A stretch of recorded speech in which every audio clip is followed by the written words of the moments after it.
Saudara Komisi 2 DPR RI menggelar rapat dengar pendapat RDP membahas revisi Undang-Undang Pemilu Nomor 7 Tahun 2017. Dalam rapat itu, Center for Strategic and International Studies (CSIS) mengusulkan parliamentary threshold atau ambang batas partai masuk ke parlemen turun secara bertahap menjadi 3,5% pada pemilu 2029 dan 3% di pemilu berikutnya. Kepala Departemen Politik CSIS Arya Fernandes bilang penurunan ambang batas parlemen diperlukan untuk mencari titik temu antara sistem partai yang moderat dan keterwakilan atau representasi politik. Jika ambang batas terlalu tinggi, maka representasi suara pemilih akan rendah. Namun jika ambang batas terlalu rendah, maka potensi terjadi legislative deadlock tinggi. Menurut Arya, idealnya ambang batas parlemen menjadi 3%. Karena itu dia mengusulkan diturunkan secara bertahap dari 4% menjadi 3,5% di pemilu 2029 dan menjadi 3% untuk pemilu-pemilu selanjutnya. Menurunkan ambang batas secara bertahap dalam 2 kali siklus pemilu. Pertama, menurunkan dari 4% ke 3,5% di pemilu 2029 dan ini berlaku untuk tingkat nasional dan di daerah. Baru setelahnya kita tetapkan ambang batas 3% di pemilu 2034 dan seterusnya. Nah, sehingga kita kemudian tidak lagi mengubah ambang batas itu setiap terjadi pemilu. Kenapa 3,5%? 3,5% ini menurut saya adalah ambang yang moderat. Tidak terlalu tinggi, tidak terlalu rendah. Nah, dengan ambang batas 3% itu, kita juga bisa menurunkan jumlah suara yang tidak terkonversi menjadi kursi dari 17 juta menjadi hanya 11 juta. Sementara itu, Ketua Harian DPP Partai Gerindra menyebut partainya belum menentukan sikap mengenai ambang batas parlemen atau parliamentary threshold dalam rancangan undang-undang atau revisi undang-undang pemilu. Menurutnya, Partai Gerindra akan mengkaji dan melakukan simulasi mengenai ambang batas yang tepat untuk pemilu mendatang. Seperti partai-partai lain masih melakukan simulasi-simulasi, sementara di DPR pembahasan tentang undang-undang pemilu itu kan baru juga dalam batas bagaimana pendapat atau mengambil partisipasi publik. Nah, sehingga kami di Gerindra juga akan mengikuti, mencermati perkembangan di DPR tentang partisipasi publik, bagaimana pendapat tentang misalnya parlemen threshold dan lain-lain, sehingga lebih komprehensif dari Partai Gerindra akan melakukan pengkajian dan membahas sebelum kemudian akan dikeluarkan sikap resmi partai. Saudara, ambang batas partai untuk masuk parlemen diusulkan turun dari 4% menjadi 3,5% untuk pemilu mendatang. Lalu bagaimana ambang batas parlemen yang ideal? Kita akan bahas bersama Ketua Komisi 2 DPR Rifki Nizami Karsayuda yang nanti akan bergabung menyusul melalui sambungan virtual. Namun di studio sudah hadir Sekjen Partai Gelora Mahfuz Siddiq dan Ketua Departemen Politik Center of Strategic and International Studies CSIS Arya Fernandes. Selamat malam Mas Arya, Pak Mahfuz. Selamat malam Pak Radit. Ini sebelum saya bahas, kita akan menyimak dulu kumandang azan maghrib untuk wilayah Jakarta dan sekitarnya berikut ini.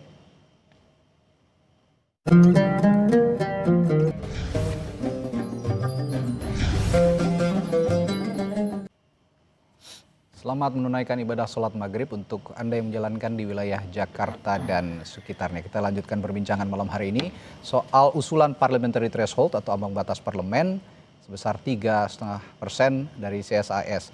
Saya ke Mas Arya dulu sebagai pengusul nih. Kok diskonnya dikit amat katanya, cuma turun 0,5% doang gitu ya. Malu kasih penawar. Kok diskonnya dikit amat, tapi pertanyaan saya gini, ini masih relevan nggak dengan fragmentasi partai yang ada saat ini? Oke, baik, begini, threshold itu atau yang sering dikenal itu adalah ambang batas parlemen ya. Ambang batas parlemen itu suara minimal perolehan suara partai dalam pemilu untuk bisa diikutkan dalam proses konversi suara menjadi kursi. Nah, kita di pemilu kemarin itu menggunakan angka 4%. Ya. Sehingga partai-partai yang hanya mendapatkan suara nasional 4% lah yang bisa diikutkan dalam proses untuk mendapatkan kursi di DPR. Oke. Nah, dalam sejarahnya kita pernah menggunakan angka 2,5%, 3% dan seterusnya.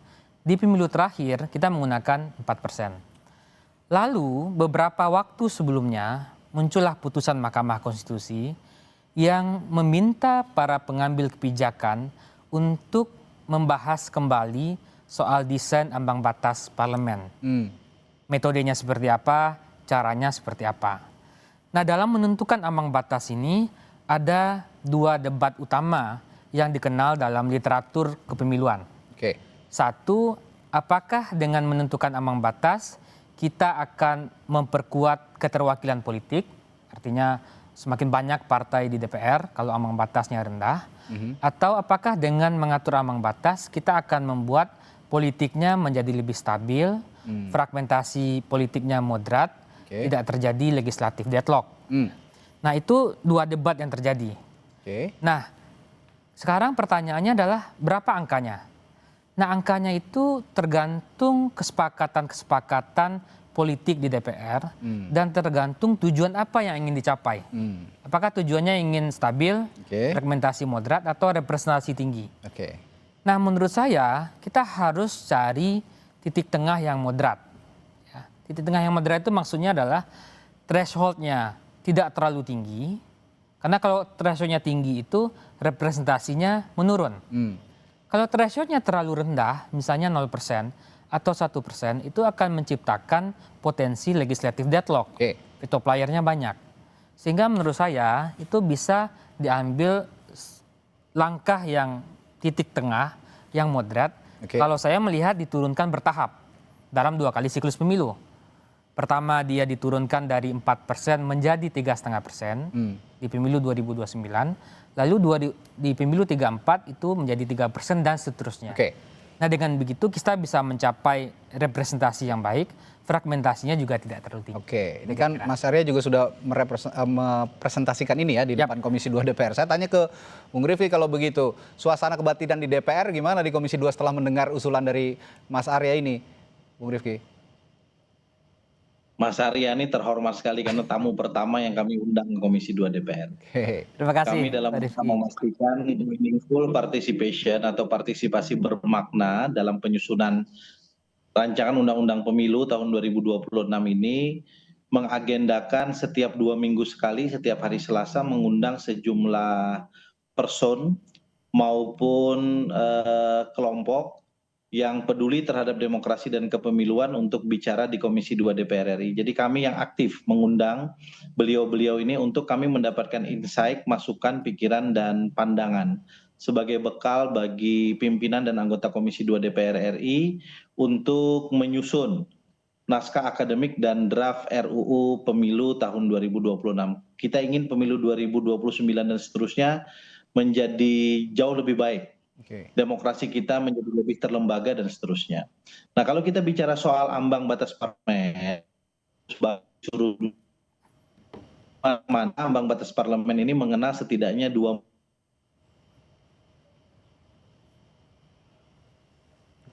Sepertinya ada sedikit kendala komunikasi dengan Bung Rifki.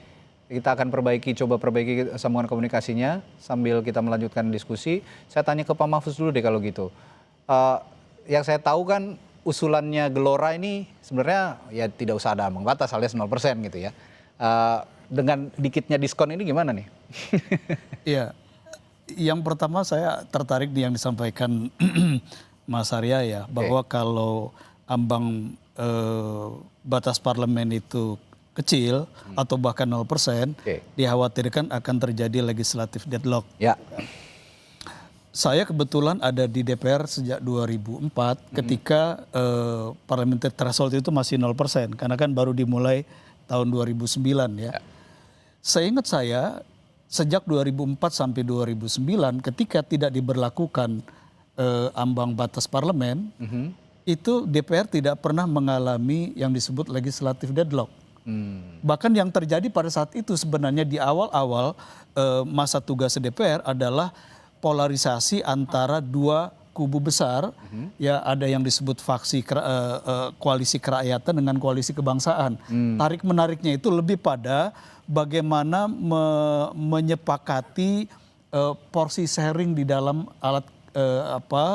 pimpinan alat kelengkapan dewan di DPR. Jadi tidak terkait dengan berapa banyak partai ya yang ada di DPR saat itu. Itu satu. Yang kedua, sebenarnya soal ambang batas parlemen, mau berapapun ambang batas itu atau bahkan 0 sekalipun, jumlah kursi DPR itu tidak berubah. Sekarang 580, ya tetap 580. Tetap ya? Mau ambang batasnya 0%, 1% atau tetap 4%, atau bahkan misalnya ada yang mengusulkan 7%, tetap saja anggota DPR itu kursinya adalah 580. Yang terjadi adalah porsi jumlah anggota setiap fraksi kan begitu, ya, yang bertambah atau berkurang. Jadi sebenarnya kalau kita bicara legislatif deadlock itu relatif tidak ada korelasi yang kuat dengan persoalan ambang batas ini. Itu yang pertama. Yang kedua, kalau kita merujuk kepada putusan MK, Mahkamah Konstitusi, bahwa ambang batas parlemen itu konstitusional bersyarat, begitu ya, untuk 2029 sepanjang dilakukan perubahan regulasinya, Undang-Undang 17 2017 ini harus kita lihat lagi apa dasar argumen dari MK. Kan dua hal yang paling mendasar. Yang pertama soal tidak terjadinya proporsionalitas perolehan suara dan kursi yang cenderung disproporsional. Karena misalnya begini, kalau kita merujuk kepada klaim P3 dan PSI misalnya, itu kan kurang lebih ada ada sekitar ada sekitar 18 kursi yang seharusnya dimiliki oleh P3 dan PSI yang kemudian dialihkan menjadi tambahan kursi bagi partai lain yang ada sekarang di Senayan. Dan dalam hal ini ada 17 juta suara yang hilang kan, gitu. Dan 17 juta suara yang hilang atau kurang lebih klaimnya adalah 18 kursi DPR itu luar biasa. 18 kursi DPR itu kalau di 2009 itu satu fraksi sendiri. Ya. Nah kalau misalnya 3,5% usulan Mas Arya ini atau CSIS bisa mengurangi suara hangus itu 11 juta, 11 juta itu masih besar. Dan 11 juta ini masih lebih besar dari perolehan partai yang ada di DPR sekarang. Gitu. Jadi menurut saya itu alasan pertama dari MK. Alasan yang kedua soal kedaulatan suara rakyat. Jadi begitu rakyat datang ke TPS memberikan suara, itu kan kedaulatan dia yang dijamin oleh konstitusi. Nah, atas dasar apa atau atas kewenangan apakah suara ini kemudian dihanguskan dan konversi kursinya kita switch ke partai yang lain. Itu yang jadi poin pembahasan selanjutnya nanti akan. Jadi saya kira ini dua hal yang mendasar yang perlu kita yang harus didiskusikan malam hari ini. Tapi saya kasih kesempatan dulu lagi kepada Bung Rifki, tadi sempat terputus komunikasinya, silakan. Yang saya tanyakan tadi suasana kebatinan setelah menerima usulan ini. Masih keputus nggak? Soalnya di tempat saya lancar-lancar aja. Sudah jelas sekarang. Sudah jelas sekarang, Bung Rifki. Silakan. Iya, saya ingin katakan bahwa tidak ada norma baku dalam rangka penyusunan ambang batas parlemen di seluruh dunia. Kalau kita melakukan komparasi terhadap hukum-hukum kepemiluan, aturan-aturan kepemiluan, Election Act di seluruh dunia, maka sebetulnya hanya ada dua model ambang batas yang kita kenal. Satu, ambang batas yang disusun oleh negara, yang sekali lagi angkanya tidak ada rumus baku. Dan yang kedua, ambang batas yang dibuat secara natural karena sistem pemilu yang dibangun tanpa harus menyebutkan di dalam undang-undang berapa ambang batas untuk masuk ke dalam parlemen. Nah, di tempat kita, saya kira kita punya banyak reason ya, alasan kenapa ambang batas itu diperlukan. Yang pertama, bahwa ada kegairahan yang sangat besar untuk membentuk badan hukum partai politik. Dan itu adalah konsekuensi logis dari demokrasi konstitusional yang kita anut di dalam konstitusi kita. Kita tidak boleh melarang siapapun untuk berserikat dan berkumpul, termasuk dalam konteks pembentukan partai politik. Tetapi di sisi yang lain, kita juga punya PR untuk mendewasakan demokrasi kita. Salah satunya adalah memastikan institusionalisasi atau pelembagaan partai politik itu berjalan.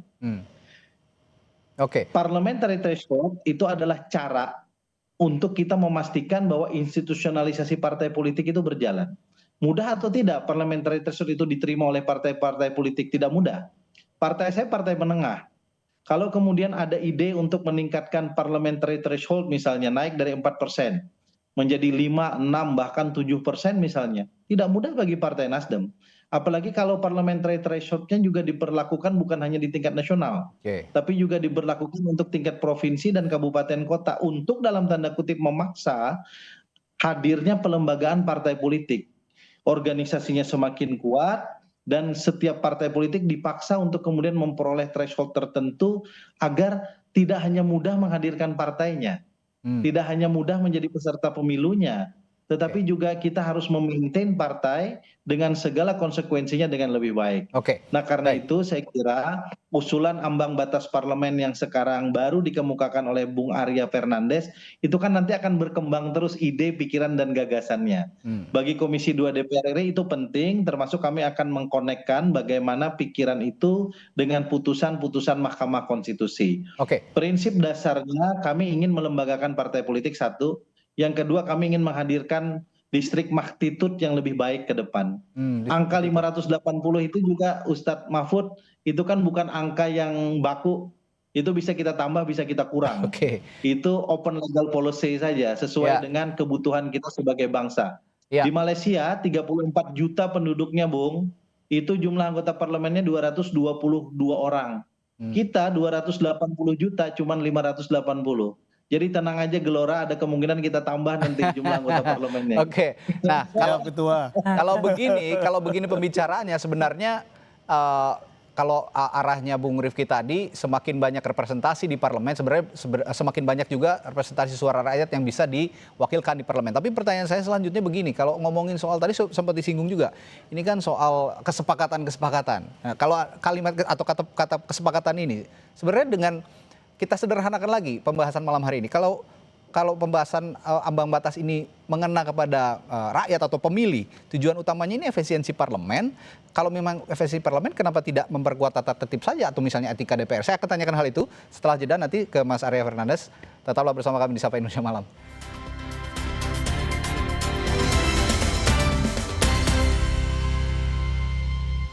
Orang punya semangatnya masing-masing untuk memberikan yang terbaik.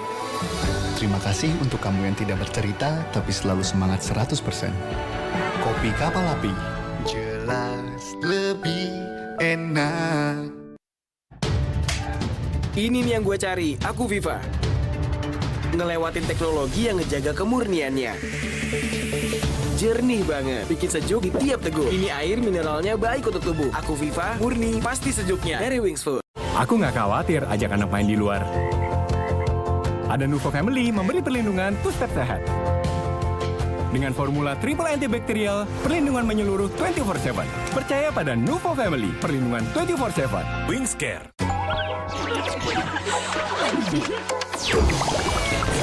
Wow, kopi good day. Aku suka banget. Have a good day with Baby Monster. Asik promo asik kemasan 2000. Kecap sedap kedelai hitam spesial pilihanku. Promo asik beli 3 gratis 1. Masakan sedap selalu. Asik promo asik kemasan 2000. Kecap sedap kedelai hitam spesial pilihanku.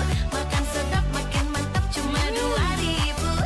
Beli 3 gratis 1. Kecap sedap kedelai hitam spesial kemasan 2000. Beli 3 gratis 1 dari Wingswood. Aku nggak khawatir ajak anak main di luar. Ada Nuvo Family memberi perlindungan two-step sehat.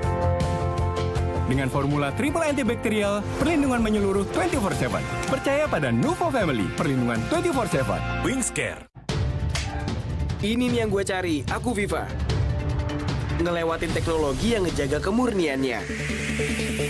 Jernih banget, bikin sejuk di tiap teguk. Ini air mineralnya baik untuk tubuh. Aku Viva, murni, pasti sejuknya. Dari Wings Food. Aku Viva, melewati 7 tahap nano purifikasi. Menjaga dan memastikan setiap tetesnya mengandung mineral baik yang diperlukan tubuh. Sehingga begitu sejuk di tiap teguk. Aku Viva, murni, pasti sejuknya. Dari Wings Food. Tiap orang punya semangatnya masing-masing untuk memberikan yang terbaik. Terima kasih untuk kamu yang tidak bercerita, tapi selalu semangat 100%. Kopi Kapal Api. Jelas lebih enak. Asik promo asik kemasan 2000. Kecap sedap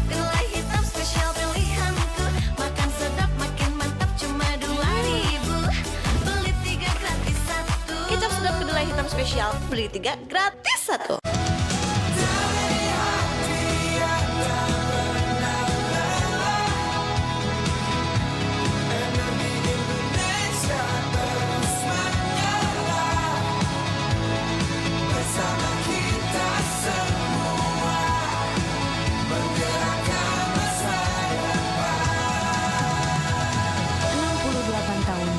Melayani sepenuh hati. Pertamina, Energizing Indonesia.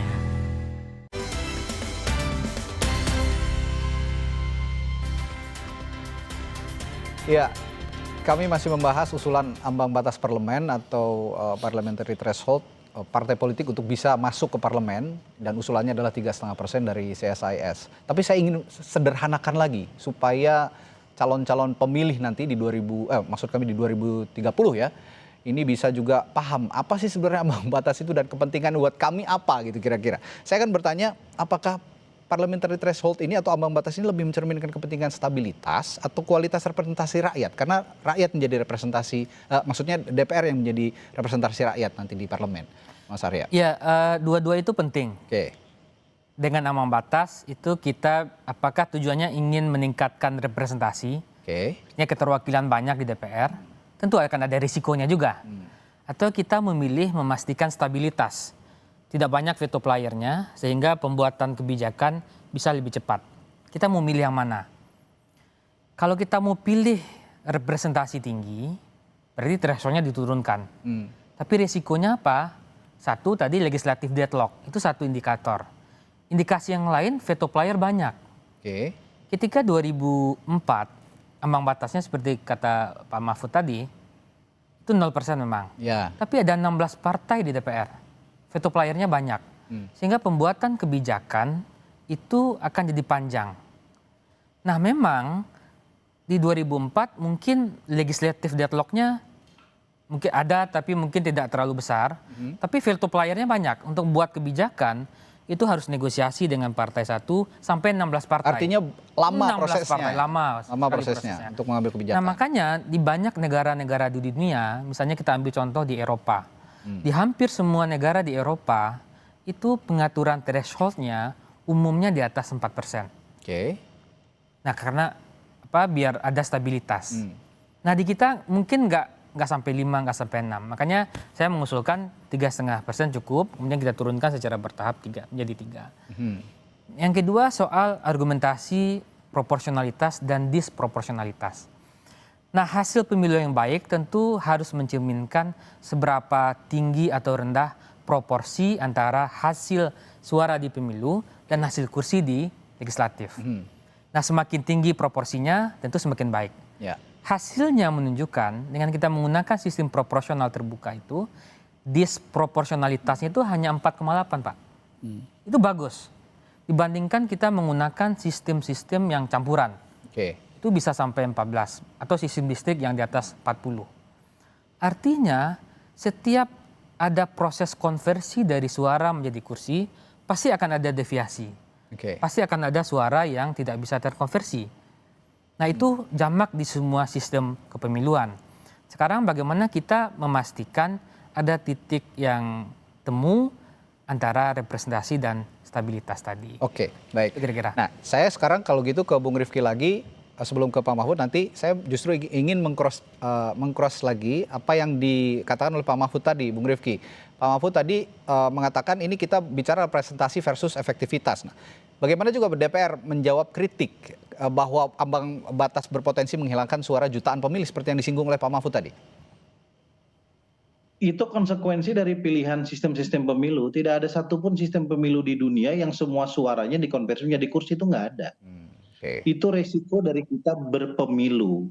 Memastikan dari majoritarian terpilih yang minority tetapi kemudian memiliki bobot yang paling besar dari sisi suara. Jadi mengkonversi dari suara rakyat menjadi suara perwakilan. Tadi Bung Arya Fernandes cerita, bahkan dalam sistem distrik misalnya yang dikenal di banyak negara-negara federal ya, itu efektivitasnya paling tinggi 60%. 40% suaranya hilang. Bahkan di beberapa tempat di mana menganut sistem distrik pada satu pihak, tapi juga multi partai ekstrim pada pihak yang lain. Malaysia itu multi partai cukup ekstrim sekarang. kendati ada dua koalisi ya, koalisi pemerintah dan koalisi oposisi. Tapi kalau jumlah partainya sangat besar, itu bisa jadi efektivitasnya sangat sedikit yang mewakili pemilih. Artinya banyak suara yang terbuang, yang tidak dikonversi menjadi kursi. Betul kata Bang Mahfud bahwa kalau kita konversi jutaan suara pada tahun 2024 kemarin itu kalau dikonversi jadi kursi bisa lebih banyak untuk masuk ke dalam parlemen, itu betul. Jadi ini konsekuensi kita untuk memilih sistem pemilu mana yang ingin kita lakukan, itu satu. Yang kedua, ini juga konsekuensi kita untuk melakukan penataan proporsionalitas kita di parlemen. Apakah parlemen kita ingin banyak partai, banyak warna, multi, atau kita ingin membuat penyederhanaan partai politik termasuk konsekuensinya perampingan jumlah fraksi yang ada di parlemen kita melalui kebijakan ambang batas parlemen ini. Kita tidak akan bisa menemukan titik temu yang betul-betul menyenangkan dua kubu ini. Gitu. Mengurangi suara-suara yang tidak terpakai untuk dikonversi menjadi kursi pada satu pihak, dan keinginan untuk menghadirkan efektivitas dalam konteks governmental parlemen yang ingin kita ciptakan. Ini belum lagi alasan yang ketiga tadi soal institusionalisasi partai politik yang menurut pandangan kami itu juga penting untuk dalam tanda kutip dipaksa dengan adanya parliamentary threshold yang kita tetapkan di dalam undang-undang. Pak Mahfud, kalau misinya kata Bung Rifki tadi kan sebenarnya untuk melembagakan partai, untuk membentuk badan hukum partai, dan di sisi lain juga Mas Arya mengatakan kalau memang dengan parliamentary threshold 0%, nanti pemain vetonya terlalu banyak dan menyebabkan pengambil kebijakan di DPR ataupun keputusan mengambil kebijakan di DPR itu kan sangat lama. Ini akan memakan waktu. Bagaimana menjawab ini?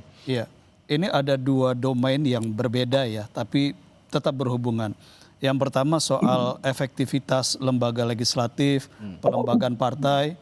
Yang kedua adalah persoalan bagaimana menjaga kedaulatan suara rakyat, lalu bagaimana menjaga proporsionalitas suara yang ketika dikonversi di DPR dia harus menjadi kursi.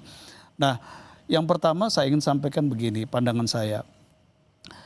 Soal efektivitas lembaga legislatif.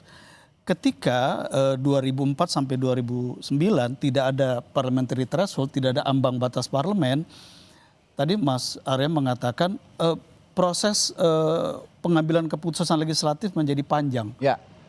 Karena saya ada di sana tahun itu, saya melihat bahwa 2004-2009 ini kan periode Pak SBY pertama sebagai presiden. Beliau orang yang sangat demokratis dan tidak memaksakan ada satu koalisi mayoritas di DPR saat itu.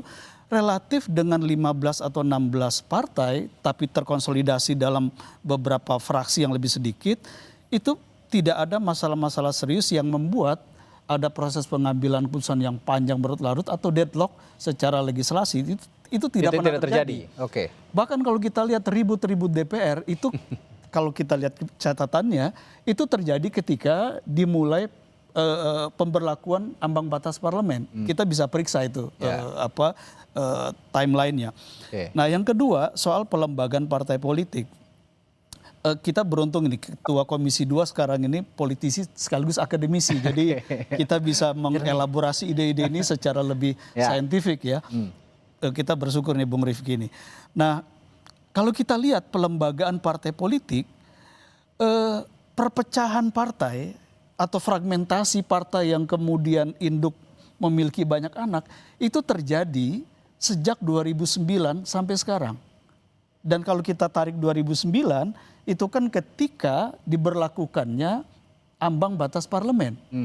Semestinya kalau logika ini kita pakai, begitu ambang batas parlemen ini diberlakukan, ada penyederhanaan partai politik yang masuk DPR, ada pelembagaan dan penguatan partai politik.